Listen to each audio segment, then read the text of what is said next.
over the hills and far from mine. She's waiting for love to be realized. I'll send her my heart covered as a gift, and hope that you'll take it into her side.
Mga kababayan, ang pambansang awit ng Pilipinas.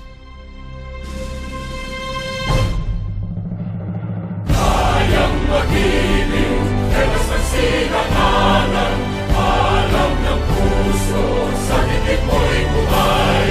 Lupang hinirang, tuyag ka ng magiting, sa manlulupin, di ka pasisingil, sa nagatang tutok sa simoy at sa langit mong pangaw, ay hinagang tulakaw.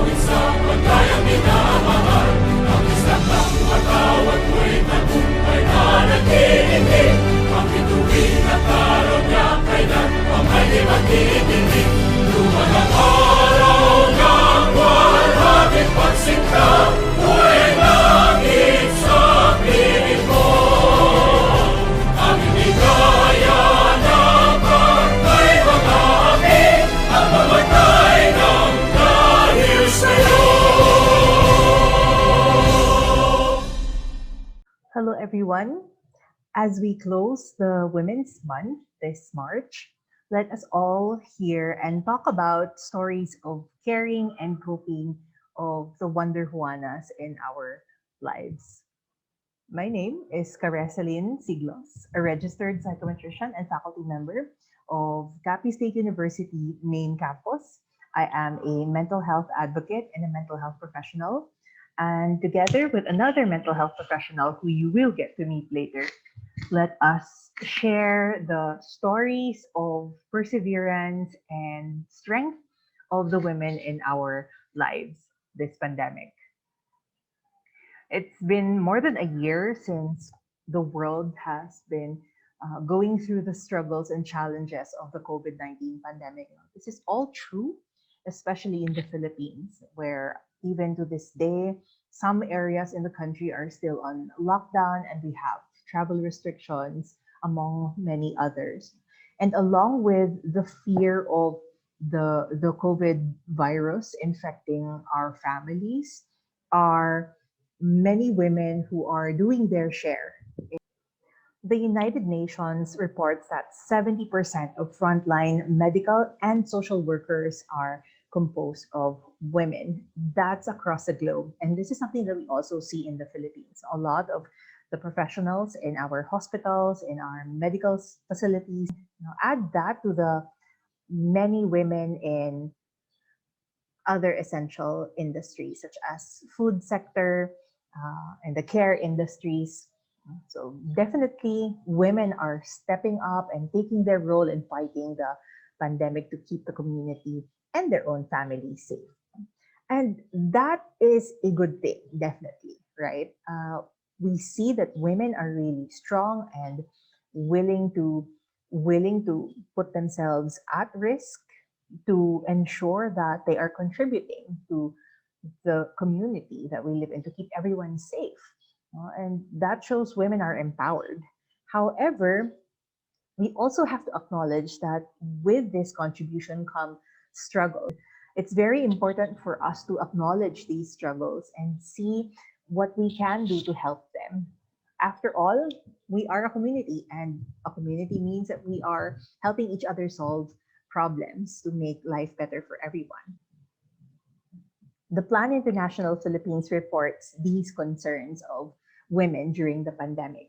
First is disruption of economic activity. So when people start losing their jobs, of course, it impacts the income that can be shared for the resources of the family. And that often leads to food insecurity. And so it cascades down to physical and mental health risks and problems for the whole family. Now, especially for the women who are in our culture are often given charge of caring for the children and the home, that can potentially be a huge problem because if we see that we are no longer capable of taking care of our families, that can bring about a lot of anxiety and negative emotion.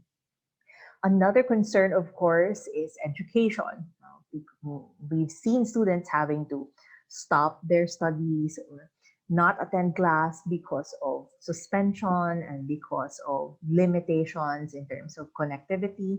And so sometimes students just opt to not go to school. And this is particularly common for women who have to take on multiple roles and tasks and having to augment the family's income. Another one has to do with sexual and reproductive health because of the limited availability of clinics and medical professionals to tend to other concerns other than COVID and other critical conditions. Usually, the sexual and reproductive health concerns of our women are left on the wayside. Another is increased vulnerability to violence. So sometimes women who are forced to stay in their homes and who cannot just leave their homes in case their partner or their parents abuse them are left to really deal with that situation on their own. Now, especially if they do not have access to information where they can seek help online, that can be a problem. No? So these and many other things are struggles and challenges women all over the country deal with during the pandemic. Today, we'd like to share two stories of women from our community. And these stories are probably close to your heart because maybe your own family has stories like these. But what I want all of us to is to appreciate the the resilience and the strength of these two women and see how they cope with the struggles of the COVID-19 pandemic. Our first story is the story of Juana, a student. She's a college student and she lives outside the city proper. So she has to travel to a few minutes, an hour to reach the city proper. However, she works on a daily basis at a local restaurant to help her family. So one of her family members lost a job, and so she had to step in to make sure that the family does not lose necessary resources for their survival. Aside from that, she is tasked at helping her siblings answer their modules, especially if your siblings are very young. Uh, Very often, the older siblings have to assist them and prioritize their modules over their own. Other than that, because she is a woman, uh, it naturally fell on her to take responsibility for the domestic and care work, to assist her mother in the domestic and care work. And this is a very common theme. This is a very common occurrence in the Filipino family. Usually, you'd see that the female children are the ones who have to work at home, despite them also working full time outside the home. Now, when I asked her what challenges she faced during the pandemic as a result of all these roles that she has had to play, Juana shared that she needed to prioritize work over her studies. So when she has modules to write and read, when she has exams, and these schedules conflict with her work, she has to prioritize the work because it's what gives her family income, and the income is something that they need now. So she says that she is quite sad that that is her situation, but she understands that that is a reality she cannot avoid, she cannot escape.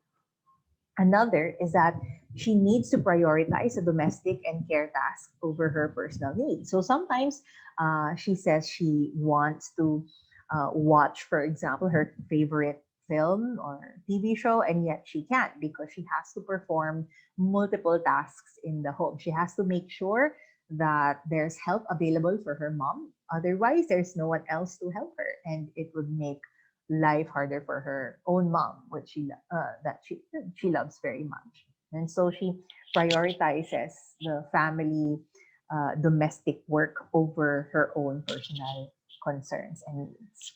Another is that she also shared that as the female in the family, she is saddened and quite disappointed uh, that she was told that if they do not have enough resources, she will have to stop schooling and they will have to prioritize one of her male siblings.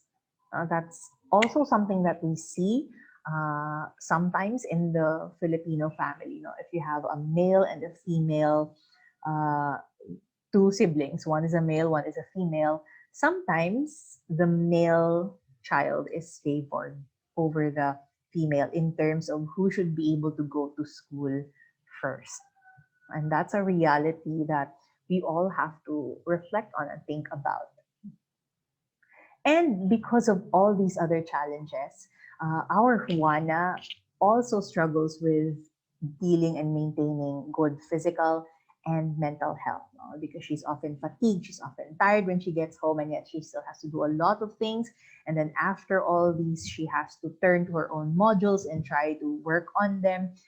She often has lack of sleep, and sometimes she doubts herself, she doubts her ability to perform well, and she constantly questions whether or not she's doing enough for herself and enough for her family.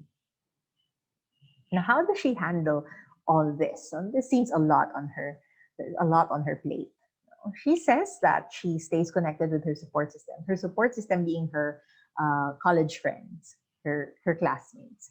And she makes it a point, thank goodness for internet connectivity. So she makes it a point to communicate with them often and to share her stories and to share her struggles with them, who also have very similar stories with her. Another is that she says she takes the time off to rest. She makes sure that despite her busy schedule, she gets rest in between her tasks. Now, of course, she's not sure whether she's getting enough rest. However, she says that she values the short opportunities to just sit back and not have to do anything. No. And another one that she does is she spends time alone to relax. And that's also very important. Not just the relaxing part, but the spending time alone part. Very often, especially in the Filipino family, we're very enmeshed. And so usually we involve ourselves with every little thing in the lives of other members of our family. And sometimes we also feel that we have to, involve them in our personal lives. But there will be instances where we need to set a bit of boundaries also. We don't need to be with them all the time. We don't need to be with our families and with our friends all the time. We need our personal me time where you can just do whatever we want or maybe do nothing. Just take the time to be in the present moment, reflect, and be ourselves without having to play any other role for other people. So that's the story of our first Juana. I'd like to turn you over to my colleague and fellow mental health professional for the story of our second Juana. Good day, everyone. I am Jumar Apoyo, registered guidance counselor of Capital State University, Sigma Satellite College. I am also a mental health advocate and a mental health professional. And I am very much privileged to be sharing with you in this session a story about Juana in this time of pandemic. And let me start sharing her story by giving her profile. So let's call her Juana for this session. So she's a mother of two sons. So she has an 11-year-old and a 3-year-old son. And her husband works as a seafarer, and at this point, her husband is at work, and she takes care of her sons alone with the help, of course, of her parents and also of the siblings. And she's a public school teacher, and with a lot of teachers out there, she also handles a lot of responsibilities on her shoulder. So she's a student org moderator, a class advisor, a subject teacher, etc., with all the rest that is given to her. And she's also a sister, a daughter, a wife, a friend, and a mother. And let's not forget, currently, she's also enrolled in her master's degree and doing her thesis at this point. So, all this upon her shoulder and all the things that she's doing currently. Now, first question that I've asked her in the interview is the challenges that she experienced during this pandemic with all the roles that she has. And these are the things that she mentioned. First, managing her precious time. So, with all the things that she has for the day, so she's juggling all her time, to make sure that she attends to all these responsibilities. Like early in the morning, she wakes up to prepare for work, but before that, of course, she makes sure also that her children that she will be leaving for work are okay and all their needs are complete. And then after school, after the work, then she will take care again of her children. And she also has a son that is an elementary pupil. So she will be there to help the son with the module or worksheets, in answering all those and be ready for submission. And of course, with other roles like being a sister and a wife, and of course, a mother and a student because she's doing still her thesis for her master's degree. Ayun. So she's having difficulty, but she tends to manage her time. Number two, so making sure that she has the energy to take good care of herself. So I think one thing that she does not forget is to take good care of herself as well. And she makes a balance in terms of distribution of energy from the work to her personal needs, to the needs of the shepherd of her home, and also of her children, and of course for her school, right?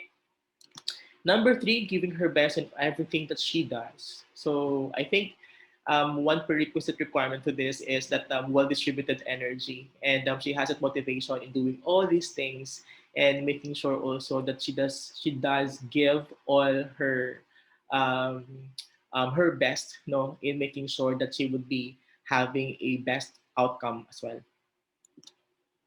and keeping her good mental health.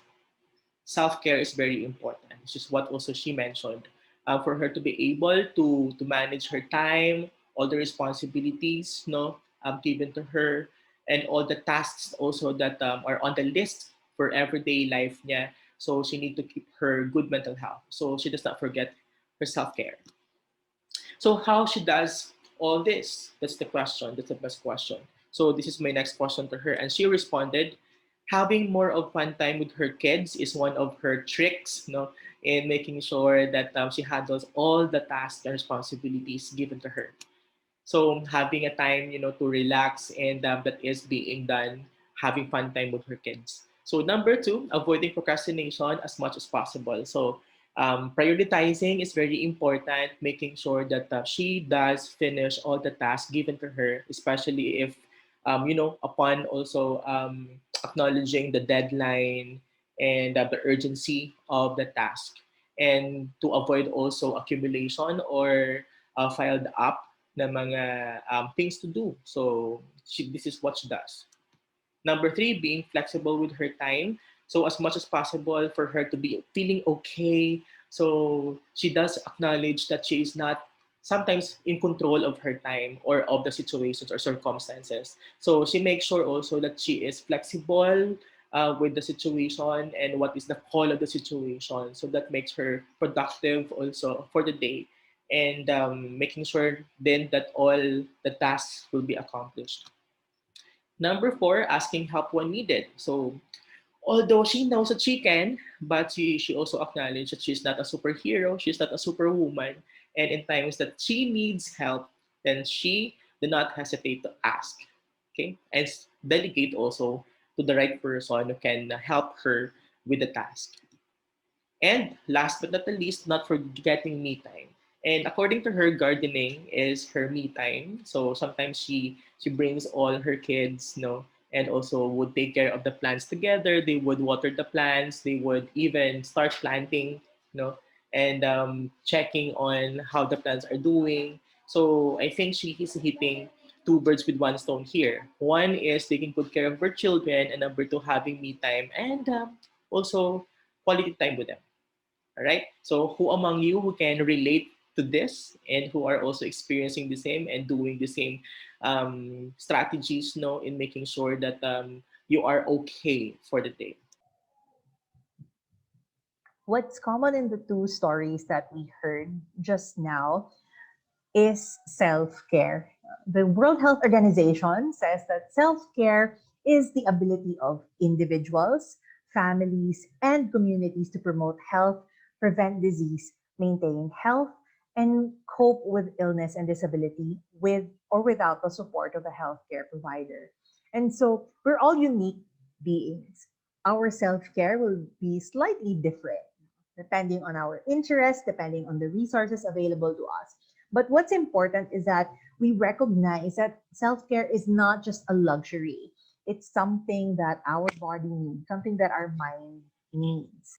And with the stories that we heard about our Juanas, I take away from their experiences is that it's important for us to ensure that we have good physical health. And that means ensuring that we're eating healthy food, getting enough sleep and rest, despite the many obligations that we have to fulfill in life, especially during the COVID pandemic. We won't be able to function well, we won't be able to work well and fulfill our duties if we don't keep our bodies in their tip top shape. right? Another one is the value of a strong support system. So that may be our own family members or our friends or our loved ones or the groups that we have, so whether online or offline. It's important that we have a group of people that we can trust to share our stories with because they're the ones who show us that we're not alone and that there's always someone who can listen to you and perhaps share with you a little tip here and there, or at least just sit with you during the times when you need someone the most.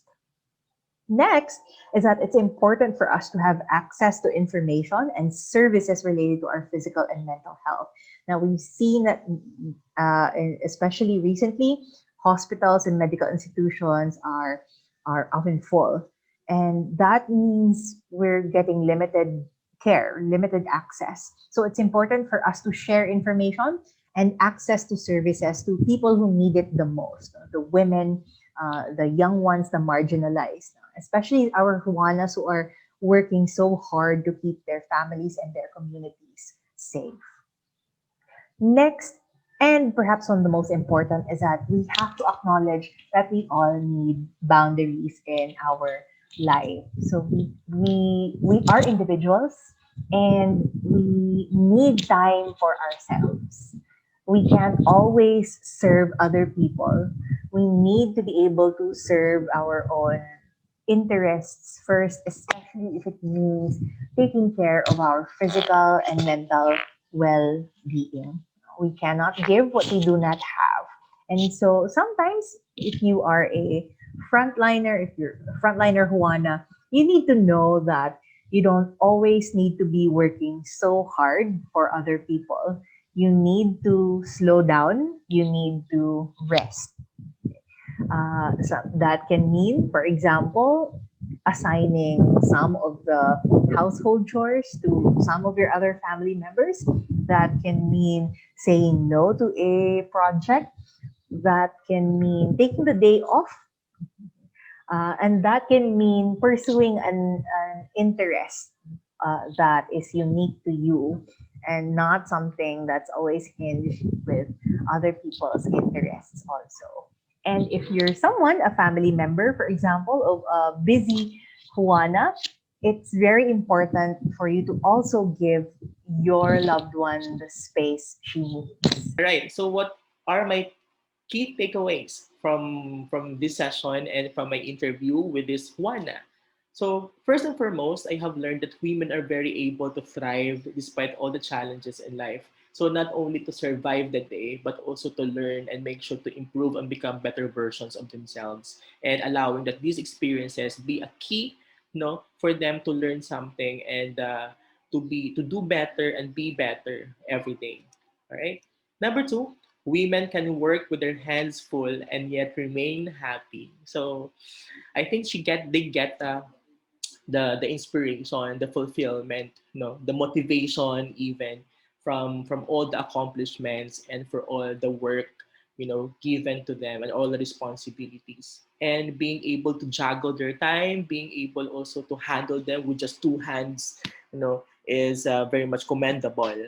And I salute all the women for making sure that they're happy despite all the challenges that they face every day. Number three, having me time is very essential in keeping our well-being. So sometimes it's difficult to handle and manage our time, and even to push in me time. But this is very important. So I think this is one of the keys mentioned by my interviewee that is keeping her moving, inspired and motivated, and also having the energy to accomplish all the things that she has for every day, is having a me time. So having to take a time to take good care of herself and to maintain her well-being. Right. So with all the things mentioned, I have nothing in my heart and in my mind right now but commendation, and I am amazed with the story that I had with this Juana. And for all of you out there, the women of our country and of the globe, no, you are amazing. That's what I'm going to tell you. And we all salute you. And at this point that we are celebrating Women's Month. This is your month, and I hope that this will not just be done, during this celebration, but all throughout the year. As we continue to appreciate, to empower our women, and also to acknowledge their work and contribution, to our lives, and to the men, all the men out there. Right? Thank you very much. And this has been Jumar Q. Apoyo, your guidance counselor, and sharing with you the story of Juana. Goodbye.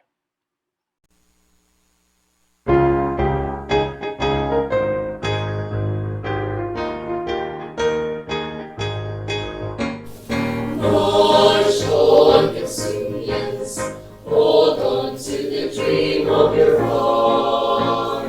March on, Castilians, and hold high your head big with pride.